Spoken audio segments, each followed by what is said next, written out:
Book है blink, writer हैं Malcolm Gladwell, the power of thinking without thinking.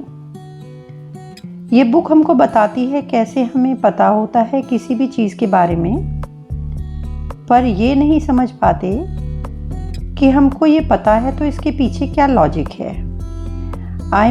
Intuition होती है जो हमको डिसीजन लेने में हेल्प करती है। भले ही हमें उस चीज़ की पूरी जानकारी ना भी हो, ये गट या इंस्टिंक्ट हमें बायसेस से दूर रखती है जो हमें गलत डिसीजन तक पहुंचाते हैं। और जो डिसीजन हमारी इंट्यूशन की वजह से हम लेते हैं वो उतने ही अच्छे और शानदार होते हैं जो हम सोच समझकर डेलिब्रेटली और सावधानी से लेते हैं। इस बुक में राइटर ये भी बताएंगे कि कब कॉन्शियस डिसीजंस काम करेंगे और कब अनकॉन्शियस, उनमें आइडेंटिफाई करना वो सिखाएंगे। यहाँ राइटर एक घटना बता रहे हैं कि कैसे कभी कभी तुरंत लिए गए डिसीजंस सही हो जाते हैं। 1983 में एक statue J Paul jetty museum in California को एक आर्ट डीलर ने दिखाया और कहा कि ये 6th सेंचुरी बीसी पुराना है। ये मार्बल स्टैचू, जिसको कोरोस बोलते हैं, एक स्कल्पचर है ऑफ न्यूड मेल यूथ का। इस तरह के 200 क्यूरोस स्टैचू हैं, बट सभी बहुत ही डैमेज कंडीशन में हैं। लेकिन वो कहता है कि ये प्रिजर्व्ड है। जियान फ्रांसिस्को बेचिना, जो ये स्टैचू म्यूजियम को देने के लिए आया था, उसका प्राइस उसने बताया $10 मिलियन।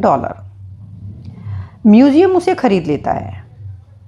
म्यूजियम उसके बारे में रिसर्च शुरू करता है उसकी ऑथेंटिसिटी को वैलिडेट करने के लिए। शुरुआती जांच में या एनालिसिस में जो डॉक्यूमेंट्स उस पर्सन ने या आर्ट डीलर ने दिए थे वो सही थे। म्यूजियम उस स्टैचू को डिस्प्ले करने के बारे में सोचता है, लेकिन कुछ लोगों को कन्फ्यूज़न होता है, डाउट होता है कि ये फेक है। इवेंचुअली दोबारा से इन्वेस्टिगेशन शुरू होता है। इटालियन आर्ट हिस्टोरियन थे फ्रेडरिको ज़ेरी। उन्होंने उस स्टैचू के फिंगर नेल्स को देखा, उनको वो सही नहीं लगे। उसके बाद एवलिन हैरिसन को भी इंट्यूटिवली वो स्टैचू फेक लगा, कहीं कुछ गलत है। और एक और पर्सन थे होविंग, जो मेट्रोपॉलिटन म्यूजियम के फॉर्मर डायरेक्टर थे। उनको भी ये फर्स्ट लुक में फ्रेश लगा। एंशियंट नहीं था, ओल्ड नहीं था, फ्रेश था।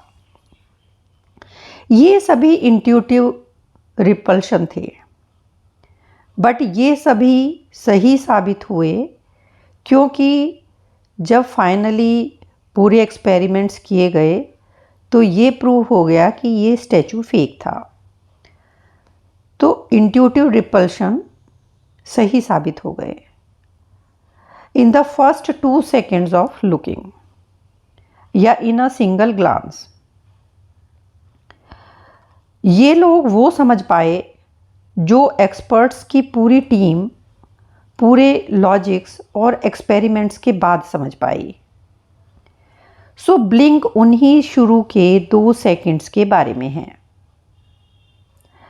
हमारे माइंड का एक इंटरनल कंप्यूटर होता है। हमारे ब्रेन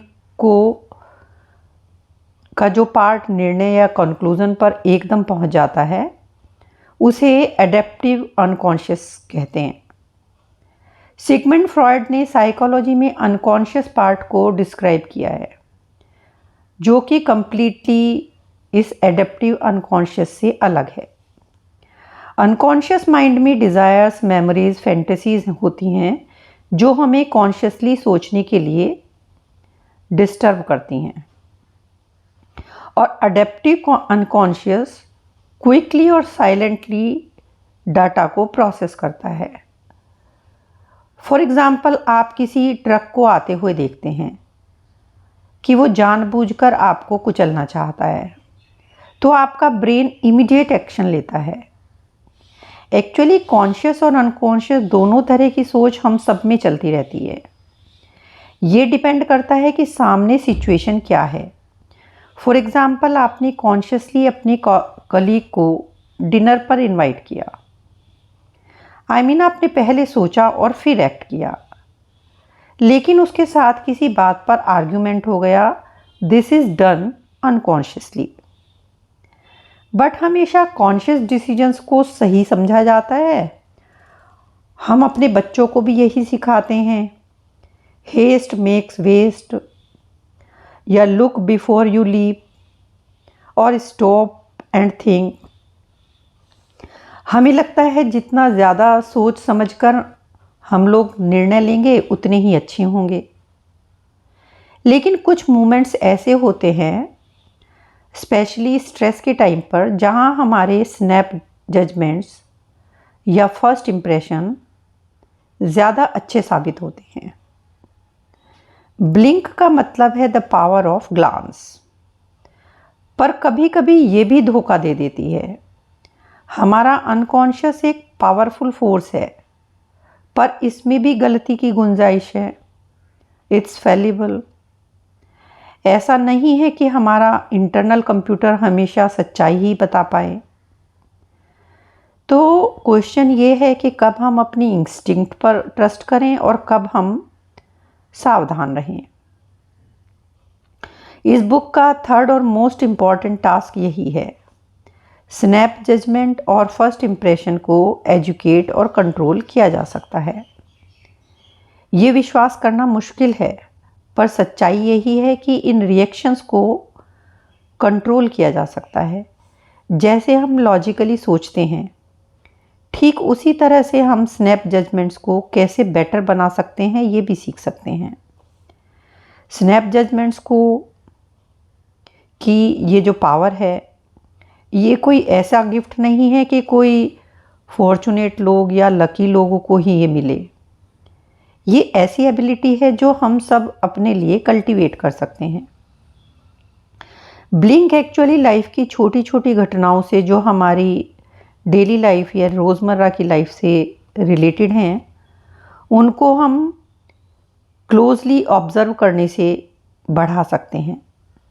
हम बड़ी बड़ी चीज़ों और घटनाओं पर तो ज़्यादा ध्यान देते हैं, उनको अच्छे से देखते हैं, सोचते हैं, पर जो हमारी लाइफ के छोटे छोटे मोमेंट्स होते हैं, चीज़ें होती हैं, उन पर ज़्यादा ध्यान नहीं देते। What if we stopped scanning the horizon with our binoculars and began instead examining our own decisions making and behavior through the most powerful of microscope? We pay too much attention to grand themes and too little to fleeting moments. तो यहाँ 3 lesson हैं about the surprising power of human intuition. Your unconscious is the world's fastest filter of information. Number 2 है stress can lead your gut astray. Number 3 है put up या build screens in situations where you can't trust your intuition.